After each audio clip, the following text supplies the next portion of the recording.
flattened me and woke me up, and it was beautiful. I was maybe a year into my marriage, and my wife and I got together, and really my wife was a catalyst for a lot of this. She's like, there's got to be another way.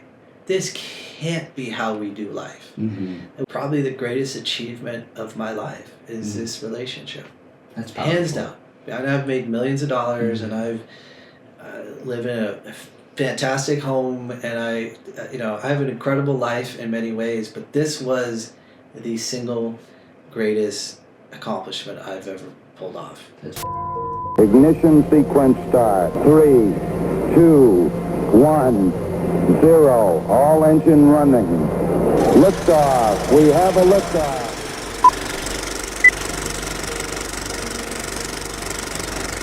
Today I'm here hoping to be able to interview Joey Wilder. He is the creator, inventor, founder, you name it. We have Joey Wilder, first time coming on the show. But at that moment, I had a choice to make. I either hit this while it's hot, while people are hyped up about it, or kind of let it simmer out. And I've been told by many great mentors that it's all about the timing of things. Welcome back to another episode. I'm here with my friend Matt, and we're going to talk a little bit about Matt's journey. But I would love to just hear a little bit, who are you? Where do you live? What's your mission currently? Sure. I'm Matt Winkley. I'm a cautious entrepreneur. I built several successful companies in the healthcare and real estate space. I also have a big history in meditation. I went to a school called the University of Spiritual Healing and Sufism. So I call myself a businessman and a mystic. And I've been able to combine those worlds and it just create me. I love it. My current mission is, and let me just back up a little bit, is that one of the companies that I built, the healthcare company, we ended up scaling that out of the apartment from 0 to 200 employees, eventually selling that company to private equity in 2018, which allowed me to essentially create incredible freedom in my life. I've been able to basically retire since then. Yeah. I did a lot of fun things, bucket list type stuff, but now I'm in a point where I want to really give back. I want to help other people find their freedom. Yeah. And so I work with a lot of entrepreneurs and CEOs and doing business coaching and mentoring, helping them to fix issues in their companies, to be able to create efficiencies, but also to create a vision for where the leaders want to take that company, and oftentimes working with the founders who want to do a scale and sell, and so I help them with a lot of those strategies. Love it, man. Every entrepreneur's dream. Yeah, go into a position. Living the dream. And I live in San Diego, California, beautiful home near the beach. My wife and I have an amazing marriage. Yeah. We've been married for 15 years as of recording this, and I'm about to have my first child and my first son. Congratulations on that. Yeah, that's a whole other chapter I'm just incredibly excited about, and so happy to dive into any of those areas, unpack anything, go deep on anything. Yeah, and it's so such that's a fun, little bit about me. Yeah, such a fun 2-inch putt. It's like you've been asked this before. So take me back to 2005 was when... The founding. Yeah, the founding of the company. Where did that come from? Well, to take it even further, I grew up in a small town in Connecticut, a small little farm town in New England, and my biggest dream at that point was to just escape small town-ism. Yeah. I never really had been anywhere, experienced anything, and I just had big dreams and wanted a bigger life than what that town could offer me. It's a beautiful place to grow up. It's very safe. There's a lot of pros, but I wanted to see the world. I wanted adventure. I wanted a big life. And so after I graduated college, I basically booked a one-way ticket to California. I didn't have a job. I didn't have a car. I didn't really know anyone. I had very little money, but I had a dream. And I wanted to live in paradise full time. That's all I could think of. So I ended up here in San Diego, and rented a room in a house, and I couldn't believe I was living in paradise with other paradise seekers. Yeah. I was so inspired from my environment, and I think that's really critical, is to find an environment that inspires you, that you want to live in, that brings you joy, that brings you happiness. I was able to be outdoors year-round out here. I was a marathon runner and a triathlete, and I loved training outside year-round versus those cold, harsh winters in New England. So it was the perfect place for me. Like, my spirit felt so at home here. So that was dream number one. And then I'm like, okay, how am I going to pay for this life? Yeah. You're like, how am I going to live here? How am I going to pay the bills? How am I going to, so on and so on. I had about enough money to get by for about a month or two in rent. But after that, I was strapped. And so I was like, what am I going to do? What do I know what to do? And that's when I started to think about, and I took a couple of part-time jobs here, full-time job here, just to pay the bills. Yeah. But my dream really was to be my own boss. Yeah. Was to do things that matter and to figure out how money worked. I hated working for other people. It's just not me. I hated having my time controlled by other people. I hated to have to ask for permission to take like a day off or to get a vacation. I hated having to be somewhere, that 9 to 5, 8 to 4 type of schedule. It just never sat right with me. Spiritually, my personality, just who I am, I'm just not meant for that. Yeah. So I knew that early on in my early mid-20s. So if not that, then what? And I didn't have a lot of skills. I wasn't someone who, I was a social work major in college. I didn't study business. I didn't study marketing. I didn't study branding or any of that type of stuff. I just knew I wanted to be my own boss. So what did I know? What was I good at? I was good at empathy. I was social work. I was good at people. I was good, and I worked for my summers off in school when I was a kid. I worked with folks with developmental disabilities like autism, and I was really good working with that population. And I'm like, is there something I could build around this? And so and I had a business partner. He was a great guy, still one of my best friends. Really, really important to pick your partners wisely. Yeah. We said, how do we I'm like, okay, so I'm good at working with kids with autism. How can I create a business around that? So we came up with some program ideas, like a surf camp, like a mentoring program, like social clubs to help them develop socially and things like that, things that were pain points in that community. And we put a website up advertising these programs, and the phone rang. And I'd be sitting in my small little 900 square foot apartment. Yeah. Hello, welcome to Exciting Steps. How may I help you? Right? Like, I'm interested in your surf camp. I'm like, oh, great. Hold, please. Hello. Yeah, how can I help you? Are you interested? Like, I just faked it till I could make it, you know? And I wanted to be viewed as credible, but I didn't have any money for an office. I didn't have any startup money at all, and we didn't have any capital. 2005, I'm not sure the SBA was around. Yeah, there wasn't, and social media wasn't really around yet. And internet was barely going. There was no like remote jobs. Y2K was 5 years before that. Yeah, it was early, and so like SEO just got like kind of started with Google. That was kind of the thing. So I had a second job to pay the bills while I'm trying to hustle to get this business off the ground. And that was, working 80, 100-hour work weeks, working 40 hours in my job to pay for my life, and then another 40 plus and working in my hustle. And so that was grueling and grinding, and I failed a lot, and there was a lot of didn't know how to do this, and so I did it the wrong way, then I had to go back and do it the right way, and all this stuff. So it was like on the fly business school. Yeah, like just figuring it out. Thrown into the fire, learning how to do marketing, learning how to do sales, learning how to set up systems, learning organizational development, learning how to be a leader at 25, 26, 27 years old, hiring people, learning how to do that, all learning how to build a work culture, but I think it was my greatest strength not having that knowledge, because I just instinctually did what felt right. And at the time I was a meditator and like getting deep into that world.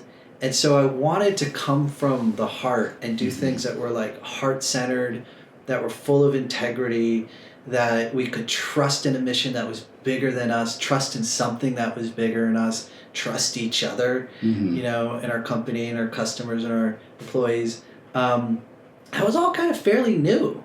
This was before Simon Sinek's Start With Why. Yeah. This was before like a lot of that stuff became popularized. And of course I was happy to see things starting to happen in the business environments as we were just experimenting. Yeah.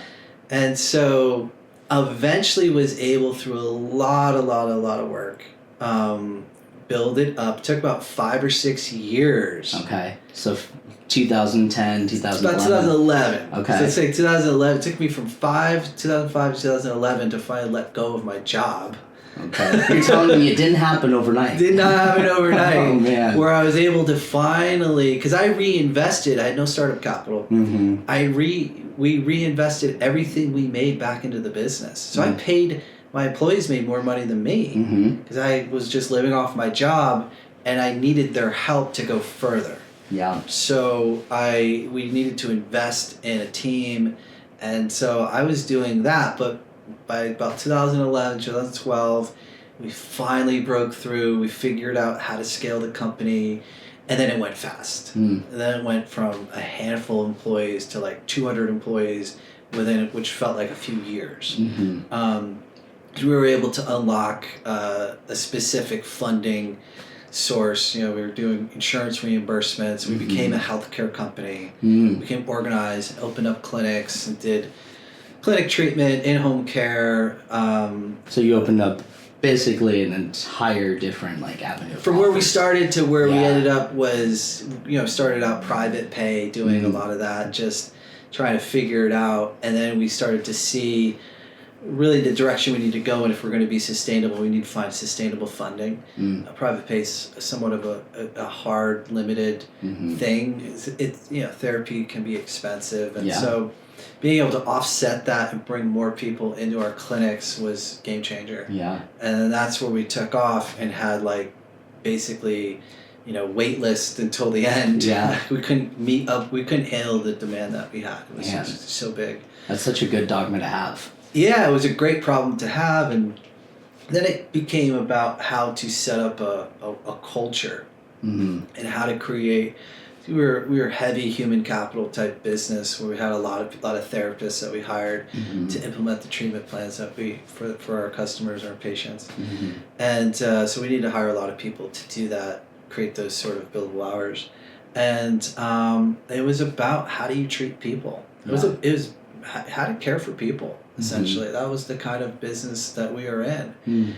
And so having a background in empathy and compassion and meditation really played to a strength for me. And being able to be in such a heavy, people-oriented type of work, where I actually sincerely cared about our patients. We wanted to see success. We wanted to see breakthroughs.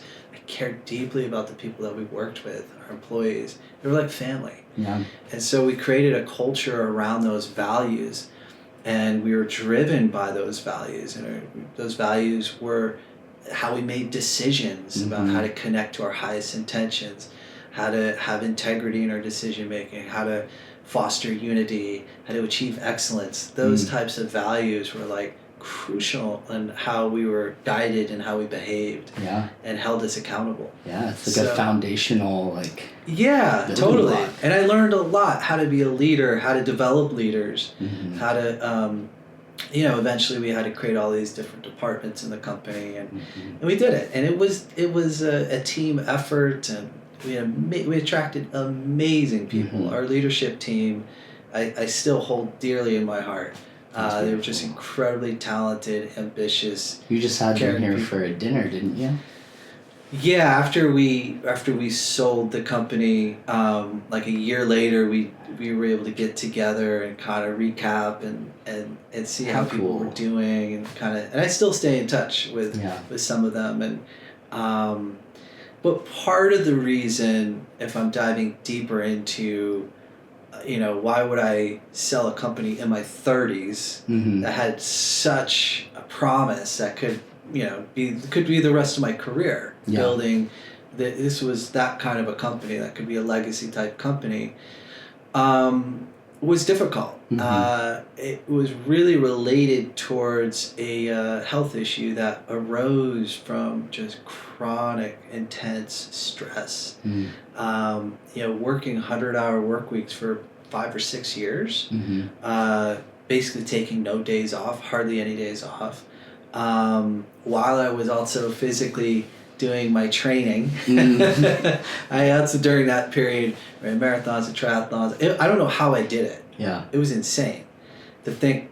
It was just, I was under so much physical and emotional, spiritual stress. And I eventually collapsed at 31 years old from chronic fatigue. I was exhausted.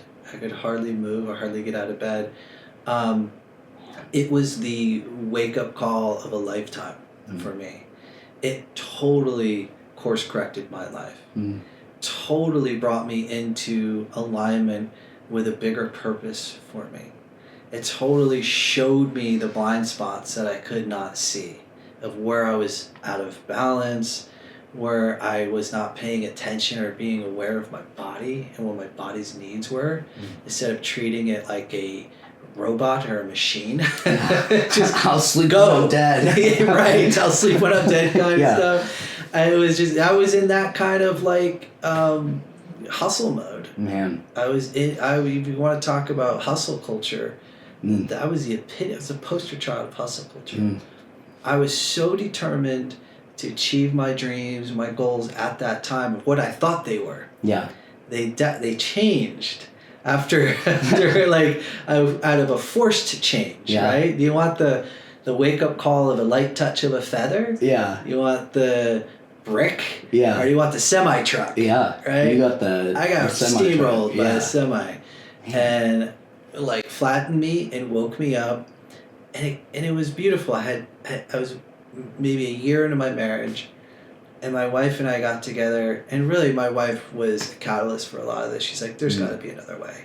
This can't be how we do life. And we grind ourselves into a pulp, for the next 30 years and just survive. There has to be another way.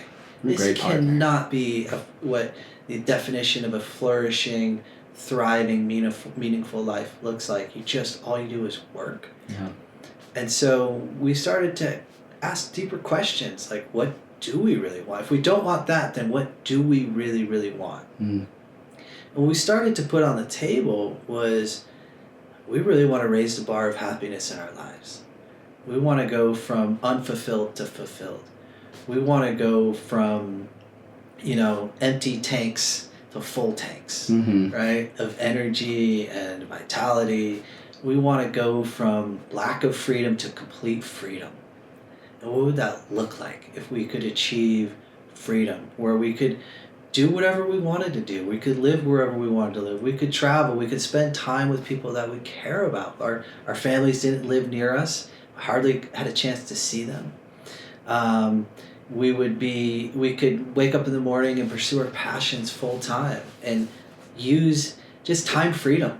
And use time the way we see fit. And we could give back to charities with our time or with our resources. We could pay it forward, in a way that felt really good to us. Like all those things. If we started a family, we could be very present parents instead of just having to outsource parenting through daycare and babysitters and schools, where maybe we homeschool our kids. Maybe we take our kids on the road. Maybe there's a new way of raising kids where two parents are at home. Yeah, the nuclear family looks much different. You know, where like we wanted that so badly, and that became my new dream was freedom. How do we do that? We were two middle class people that all I knew that I saw growing up was you work hard.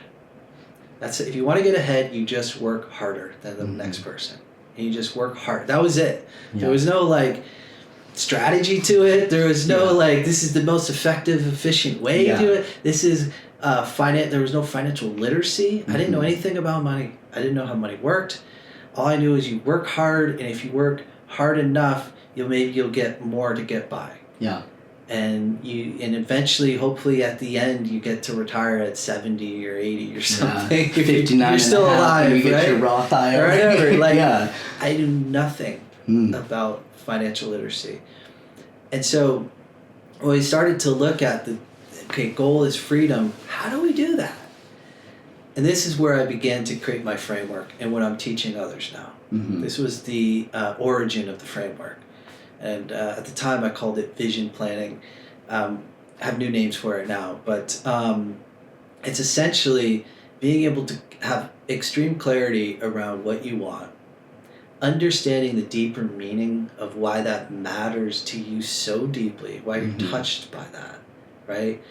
And then looking to others who've accomplished what you've done. If it's financial freedom, who on the planet has solved this problem in a way that I like the way they did it?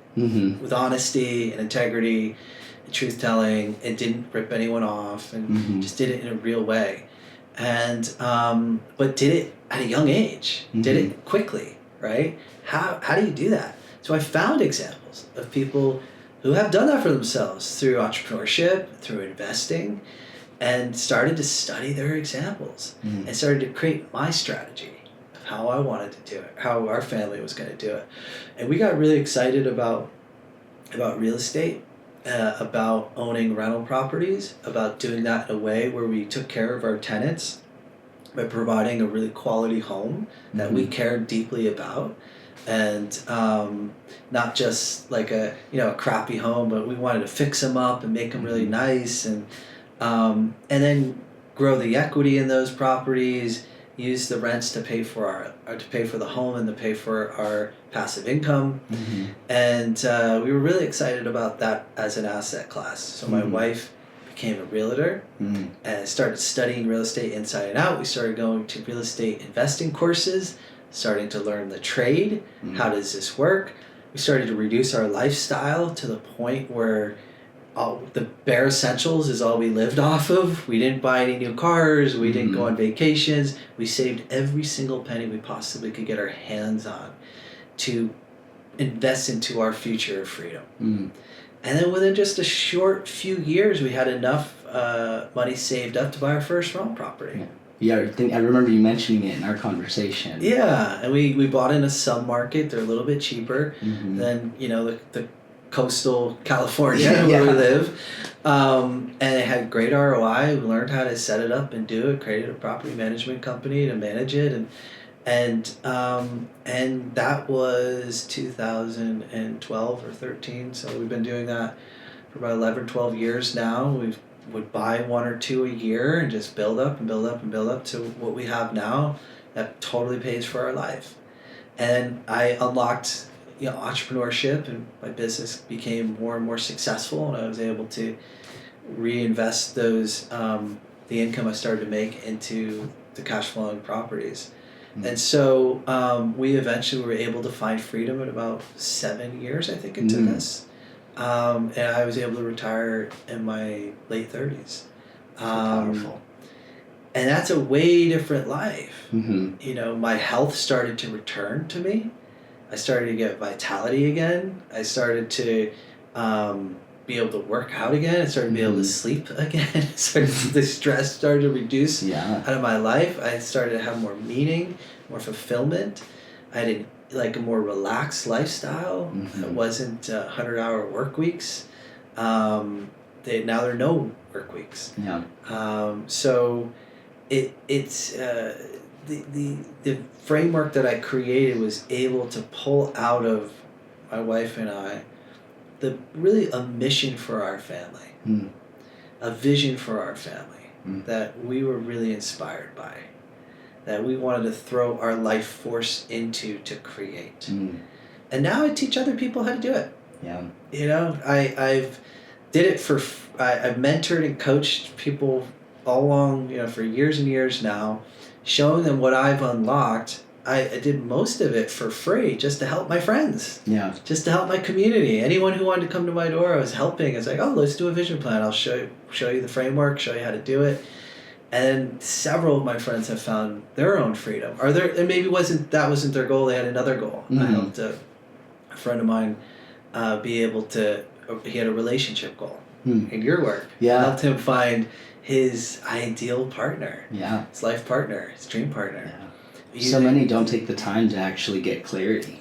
Yeah. What does that look like? Or they stop at clarity. Yeah. And then have a crappy plan that they take very little to no action on and then give up. Yeah. Because they see no results on the lack of action. Because the plan maybe isn't in their wheelhouse, or maybe it's too big for them instead of broken down into small steps that they actually can do. Yeah. There's a lot of parts where you can go off, or maybe the dream isn't a priority in their life. It gets stuck on the bottom rung of the to-do list instead of it coming first.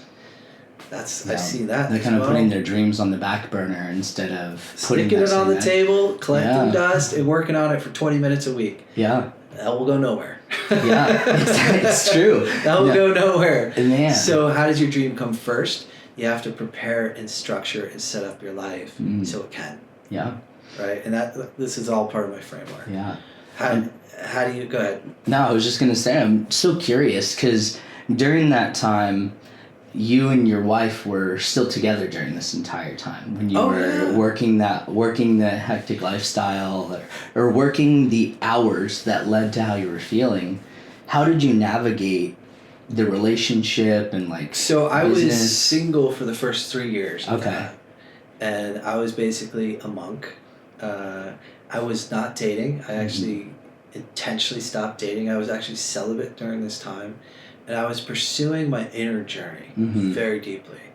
I was healing a lot of just wounds and traumas that I experienced, things that I witnessed as a kid that I didn't like, all that kind of stuff. So I did all that healing work. I really wanted to be with a life partner.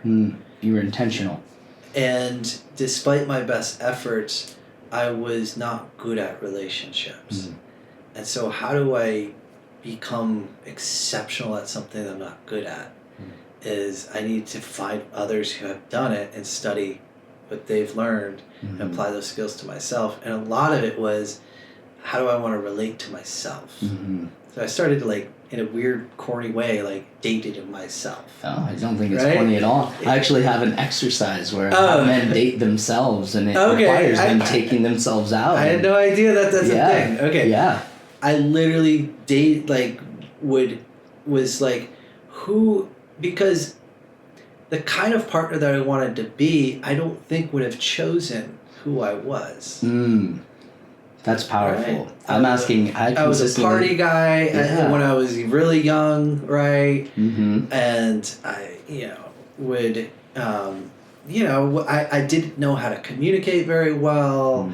I didn't know how to be vulnerable. I didn't really know how to have an authentic voice. I was very kind of hidden, I had a lot of walls up around me. I was kind of edgy. And so and then the kind of women I was attracting were mirroring a lot of that. They had their walls up. They were hidden. Relationships are mirrors. Right. So when I started to drop the facade, when I started to drop the layers of crap that was around my heart, it came to my own aid first. What do you need, little buddy? The guy inside here. What do you need? What do you need today? Do you need a hug? do you need do you need gentleness? What do you need? Right? And I started just giving that to myself. Over and over and over and over again. So the way I started to take care of myself, and I started to treat my body like a temple. I stopped drinking, which I haven't used alcohol in 19 years now. I don't put substances or poor food in my body. I take it for a walk. I exercise it. I try to treat it with such care. You treat yourself like someone you love. Yeah, I started to love myself, right? And to understand how to do that. And I found teachers, coaches to help me. 'Cause I didn't know how to do that on my own. Yeah. And I was doing a lot of therapy type work during that time. And I intentionally said, I don't think I can find who I am in a relationship. So I intentionally stopped dating. I said no to every single opportunity. And literally I was celibate for 3 years. At 26 to 29. It's really hard to do. Yeah, because those are the years that my testosterone was pretty high during Yeah. You know, it was a practice of how to retain that energy. That's where I poured it into entrepreneurship. So I was building a company. I was also building myself at the same time. This became an external expression. Yeah, I felt really good about who I was becoming. I rose the bar of integrity in my life. Became an honest person. I became a compassionate person. I became more loving, more gentle, more kind to people, not just to myself, but to the people around me. I wanted to have more authentic expressions. I wanted to be seen, and I wanted to see others. If I want to be seen, I have to be vulnerable.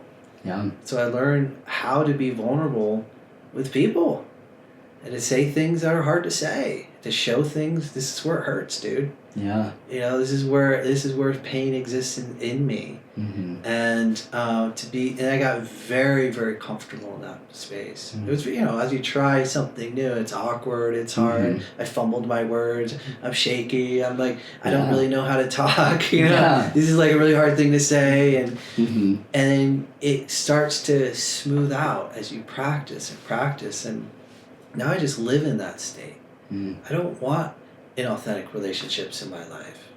I don't want to be around people who want to harm me or who want to lie or cheat. I don't want. Those aren't my values. I don't want to lie or cheat. I want to be open and honest with people and do the best that I can. And so when that transformation started to happen in my internal, my attraction changed of the kind of partner that I wanted to be with deeply changed. Like I wanted to be with a very high integrity person. I wanted to be with someone who's doing their own work, who's holding themselves accountable. It could hold me accountable. I wanted to be with a strong woman who had a spine, stood up for herself. I'm a strong person. I did not want to be in an imbalanced relationship where someone's steamrolling the other person, having all the control and all that. I wanted to really be in this 50-50 relationship where we both were contributors.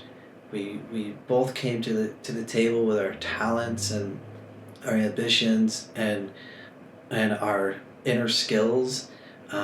We both come with spiritual maturity, emotional maturity, and can handle conflict and can handle difficult conversations with grace. And we can grow through failure together, that we can put difficult things on the table if there's a need that's not being met.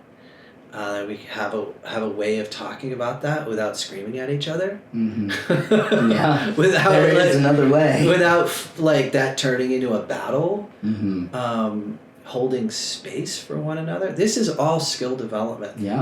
And so I met my wife at that school that I was going to, where I was learning. She was on her path and I was on mine. And then divine timing. We met in the middle. And at the end of that, when that program finished, I asked her to be with me. And I was ready for that I was ready for the relationship of my life. And she was too. And then we came together, and it's just been. Of course, you know, we've definitely have bumped heads and we've had arguments and disagreements. We are human, but it has been a blissful 15 years, man. We are so in alignment and sync together with what we want to create together, what we want to create as individuals, but also we want to create together. Who we are, our personalities, like what she thrives and flourishes in is not really particularly what I do well at, and what I do well at is not really what her strength is. We offset each other so beautifully, and we've identified that and allowed for each other to like expand in those lanes so we can flourish at what we're good at, and the things that we aren't good at, the other is, so they take it on and enjoy doing it. So it's just like it's just been probably the greatest achievement of my life is this relationship. That's powerful. Hands down.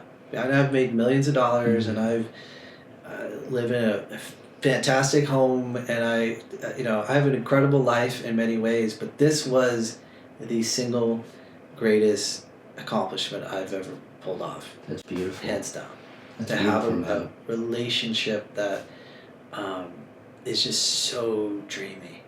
It's so beautiful. And you can tell, like, when you guys are together. Yeah. Like, you can see it. It exudes off both of you. We really like each other. Yeah. We really love each other. I mean, the little things. Us sitting on the couch and her foot coming over to the conversation. It's like those nuances. You guys desire each other. You have compassion. There's also compromise on things, too. Yes. Just like anything. And I think many people lose sight of, like, the perfect relationship is going to be perfect. And there's going to I be wouldn't even use that word. Yeah. I don't think that describes a relationship at all. Mm-hmm. I think our relationship is very imperfect. And I think where it really, really works well is just we've had thousands and thousands of hours of conversation and communication. We've talked about I don't have it. That woman, I bared my soul to that woman. There's no secret in me. She knows everything, the embarrassing shit, the shameful stuff, the stuff I don't ever want to tell anybody. She knows everything about me, and I know that about her. And she loves those parts. Yeah. That's the parts she loves the most. And I'm in shock. Like when I'm first learning how to disclose who I am to her, all of me. And she's like, that's why I want to be with you. So I want to see every part of you.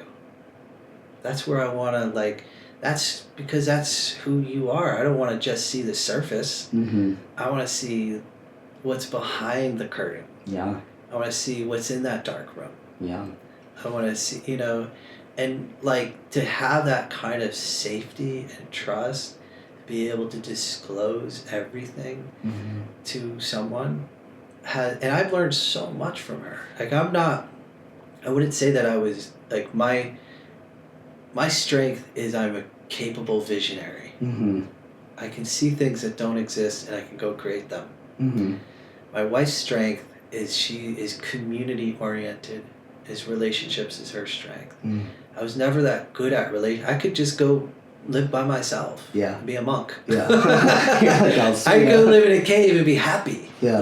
I don't need to be around people. How this entrepreneur traded in his beachfront home for a cave. So I've always was sort of a homebody, and I could definitely probably a mix, right? I can definitely be extroverted, and I can enjoy that, but that's not my natural inclination.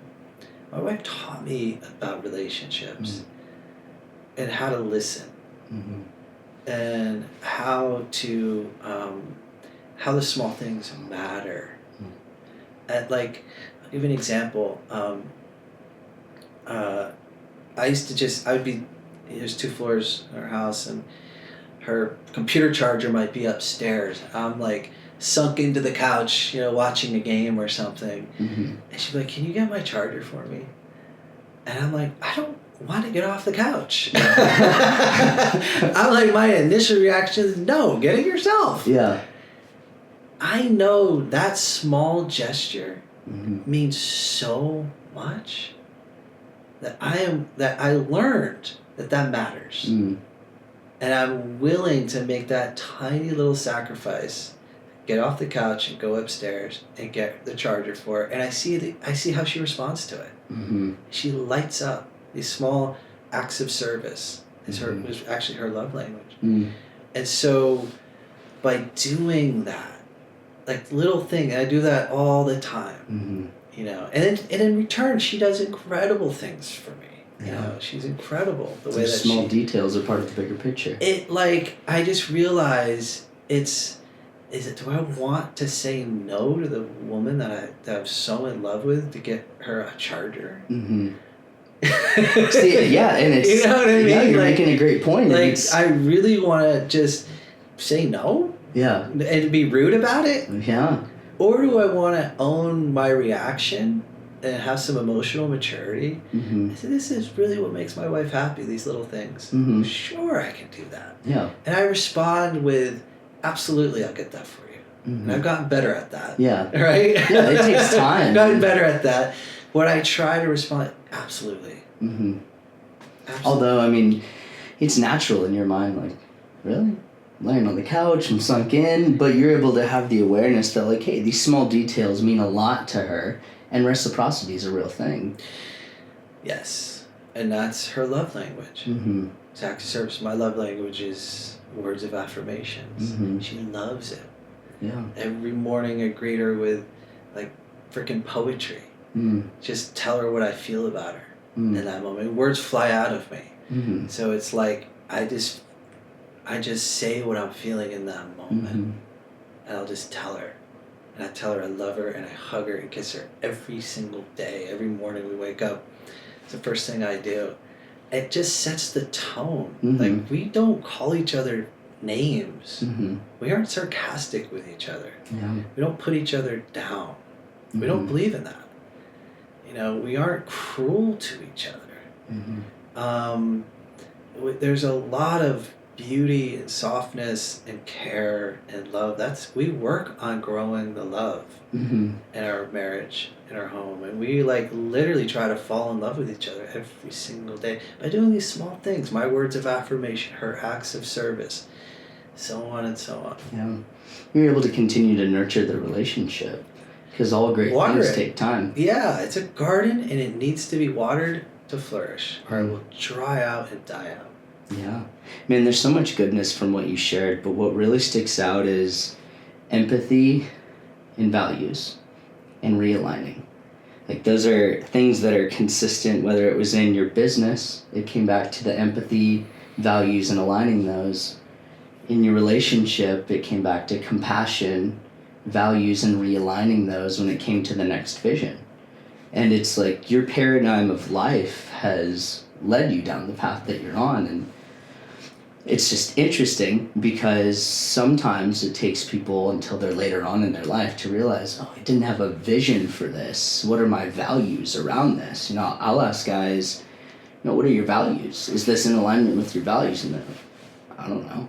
I don't know. Yeah, like, what are your values? Like, what is it that you stand for? And what I'm hearing is you were able to really, I think it started when you were a kid and you were like, I want a bigger life than this. It started with the dream, and you started to see individuals that had that. And I'm just curious, was it nurtured? Was it something that was a learned skill set? Or was it just, I'm seeing that I need to fall back on something that's bigger than myself? It evolved from pain. Uh, I had experienced brokenheartedness, and the devastation of that pain led me to have some greater questions around what is love. To have some greater questions around what's the purpose of my life, and how come I'm so bad at relationships and love. I keep failing and not working, and I just wanted more. I don't know if my frontal lobe finally became fully developed at 25 or 6 years old, and I'm finally, like, having access to larger parts of my brain. I don't know, right? All I know is I did not want to feel like shit another single day. And I didn't want to just go drink alcohol and coping mechanisms and just go have cheap sex and I didn't want that junk food. I wanted the real taste. I wanted to taste the nourishment that I knew existed because I've read it in books. Yeah. I knew it existed, but I had never tasted it. And I wanted to deeply experience that. And so I didn't know how to do it for myself. And this is before I started my company, I had a job right before. I was like a teacher. And a colleague of mine, I was sharing what I was going through, this heartbreak. Says, you should really talk to my friend who's a Sufi healer. And she's really good when it comes to matters of the heart. I'm like, well, I have a matter of the heart that's unresolved. Yeah. So I'm open to meeting with this person. And I met this this woman who was like, I think a grandmother at the time, just unassuming, didn't look like the Dalai Lama or anything, just an unassuming, like, grandmotherly type of person. But her eyes were just so different. There was like kindness, a way that I remember talking to her. Now I know what she was doing. She was holding space for me, energetically holding space for me to be able to empty myself, to say what's in the heart, what's happening, without judgment, without shaming someone, just listening. And so that was the first time I ever was listened to or heard in that way. And I just wanted to keep talking. I'm like, oh, you're not making fun of me? You're not judging me? You're not like being harsh towards me as I'm saying something that it's really hard to say? And no, I say more. Yeah. And so it was allowed to really talk about what was happening to someone for the first time. And then that led to her wanting to teach me meditation, Sufi remembrance, called the practice of remembrance. And it's about not necessarily emptying yourself like meditation. It's about filling yourself. It's like filling your cup with the qualities of the divine, with compassion, love, mercy. And what that's like internally, to be full of that. Yeah. And so she taught me this practice, this meditation, and for the first time I had an internal experience that was bigger than myself, that was beyond my normal way of thinking, just how my normal thoughts, I have the same damn thoughts every single day, and I'm perseverating on the same shit every day, and it's pissing me off the same every day. And so how do I break this spell? And this practice, she was this guided meditation. It was chanting and guided meditation, and it was like I was falling deeper and deeper and deeper into myself. All that noise just sort of shut off. It became very quiet. And the only voices that were left were just like these angelic voices of like just loving energy. It was like the self-talk turned into how much the divine cared about me. So powerful. I never felt that before. Yeah. And then that like cracked open this space inside me that was even deeper than that. And now I'm on this mystical journey inside myself. And I'm starting to travel, and I'm starting to explore this energy. And now there's no thoughts anymore. There's no feel. I'm just in ecstasy. I'm in pure bliss. Just floating in this bliss. And I'm like, this like unconditional container of love. And I was like, whoa. What is this? Wow. And I'm so gone. I can't even move a single fiber of my being. I'm so still. I don't want to move to break whatever's happening. I'm so like in this subtle reality. And I finally came out of that. And I was still, when I opened my eyes, and I was orienting into my room and back into my body, and like seeing the space that I'm in. And I am just so in this other world. The heartbreak was not there anymore. I was not concerned about it when I didn't even think about it. It's gone. The pain that I thought this person was causing me, all I had was unconditional love for that person. I didn't have any thoughts of like ill regrets or ill thoughts towards this person. I was completely in utter just beauty, like a garden of just intoxicating bliss. Now that did wear off. Yeah. It wore off after a few hours, but that started my journey. And I'm like, I want to know this. I want to live there. That's where I want to make my home. And I want to declare residency in there and live the rest of my life feeling the way that I felt. And I'm like, who could teach me that? And this woman's like, you can go to the school that I went to. This is where I studied it. I enrolled into that school. I studied with the master there who founded the school. Taught me, I went there for 4 years. And that's been now 20 years. Been on that path. That transformation, every day I'm working towards it, living more and more and more connected and aligned with that state. I love that so much. And what I'm hearing is you had to connect with yourself deeply, internally, and that became the internal expression of everything that happened externally. It had to happen on the inside first, and I think a lot of people believe they need to get all the things outside before they can be that person they want to be. It's so cliche, right? Your inside reflects your outside, but it's absolutely true. Yeah, it's absolutely true. Agree. Feel the energy in it. You took our home. You seem like I literally live in a peaceful sanctuary. Yeah, my relationships are peaceful. I'm peaceful. Yeah, my business relationship, my business partner is my best friend. Yeah. We've never had a fight, an argument. We have had disagreements, but we've never fought. We've never yelled at each other.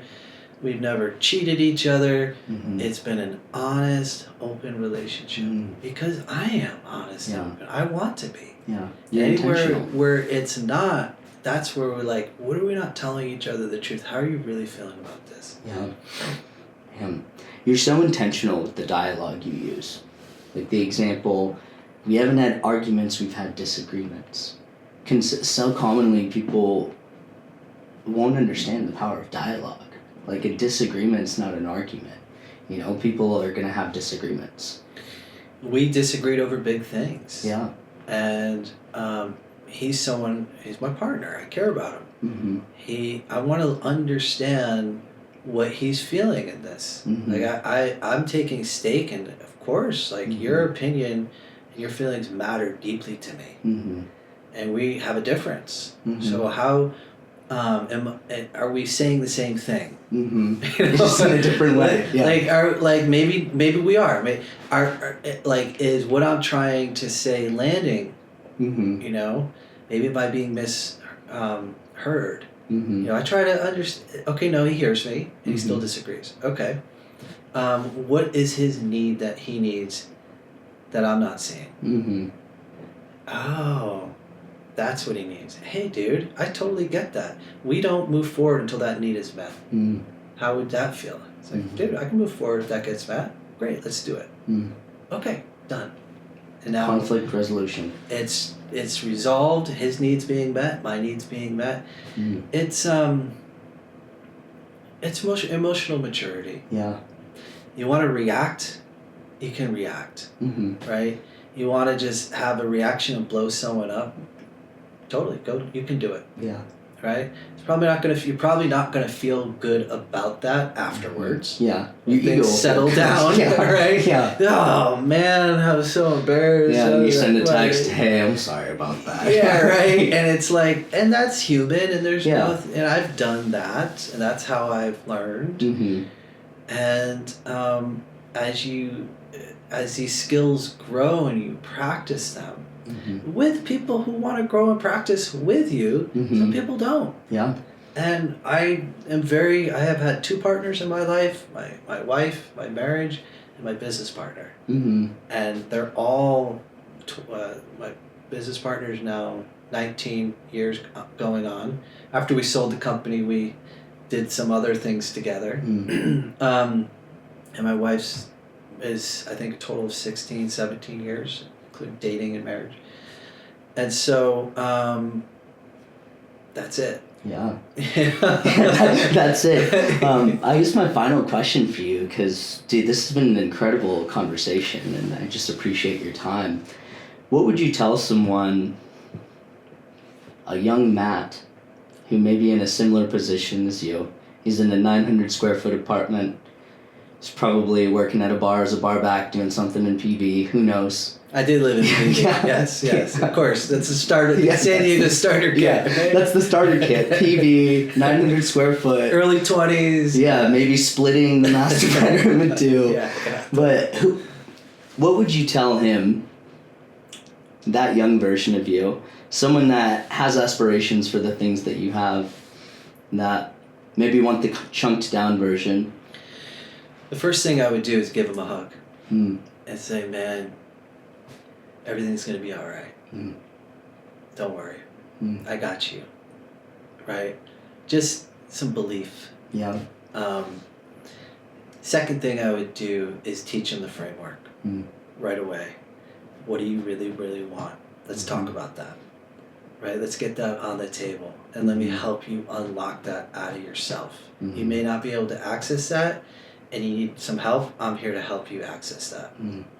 Now that that's out on the table, what you really, really want, let's start to put together the strategy that's like a bulletproof strategy that you can do, that you're capable of. That's not bigger than you. Yeah. Micro steps, and the steps that you can take every day towards that.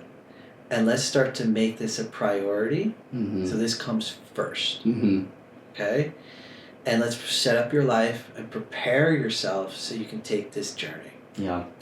And when you're on this journey, let's get you some support so you can stay inspired if you hit a bump in the road. So let's have a strategy for how to stay inspired. I just give them the blueprint. Yeah. That's what I would give them. I didn't. That took me years to get it took me probably 4 or 5 years to even get that blueprint. Yeah. So I would have gave them the shortcut. Yeah. I mean, Simon Sinek wasn't even around then, so you couldn't even refer to like anything of substance. I would give them the framework on day one, and that would have saved me a lot of time. I love it, man. A massive shortcut in my life. I love it. So if they need to, how can someone get in touch with you? You can find me on Instagram, matt.winkley. That's probably the best place. You can find me on Facebook, Matt Winkley. I will be coming out with a YouTube channel, and a podcast will be launching there shortly. But follow my journey on Instagram. My DMs are open. I love connecting with people. Yeah. And DM him the word podcast if you heard it on this podcast. Great suggestion. Yeah. Let's do that. And actually, I believe in the law of giving and receiving, so I brought something for you. Oh. You mentioned the word happiness so much. Oh my gosh. So I know this guy that once upon a time Let's put this here so our viewers wrote can a see book. I believe that the drive to connect is in all of us, and a smile is a curve that sets everything Is this straight. your book? This is my book. Oh. So you kept mentioning happiness, and I brought it for you before you mentioned all of that. And the way I see it is, a smile is a curve that sets everything straight, and this is the antithesis of the journey before everything I'm doing now, and how I learned during that time that really, I think happiness is something that we lose sight of. Like, what's the thing that makes me happy? And I synthesize it in this down to, if I repeated today 1,000 times, would I be happy with where I'm at the end of it? Yeah. And that was the question that I found myself asking in the very beginning of that, when I had all the things that I thought I wanted that would make me happy. And I was literally standing on the edge of a penthouse that I lived in, where years before I was walking on the street. And I said, when I live there, I'm going to be happy. Yeah. And there I was 6 years later, standing on the balcony of that penthouse, watching the sunset, and I looked down and saw someone walking. I was like, I was so much happier when I was that guy. And so that was like the wake-up call for me, and I'd shared with you the tumultuous journey after that I won't get into. But in the end of it, I had realized I really just wanted to be happy. And somewhere along the way of striving to become everything I thought I wanted to be, I lost sight of that and got more oriented towards nothing, really. It was like when a machine is consistently rolling and you don't know how to stop it. It was like a runaway train, and it had no way to run away. Yes. It was a wild experience. Love to talk about it on part 2. Brother, let's together help raise the bar of happiness Just do it. for others. And that's the world I want to live in, where people can live a life that they are ridiculously and unbelievably happy, which is a synonym for living a divinely inspired life.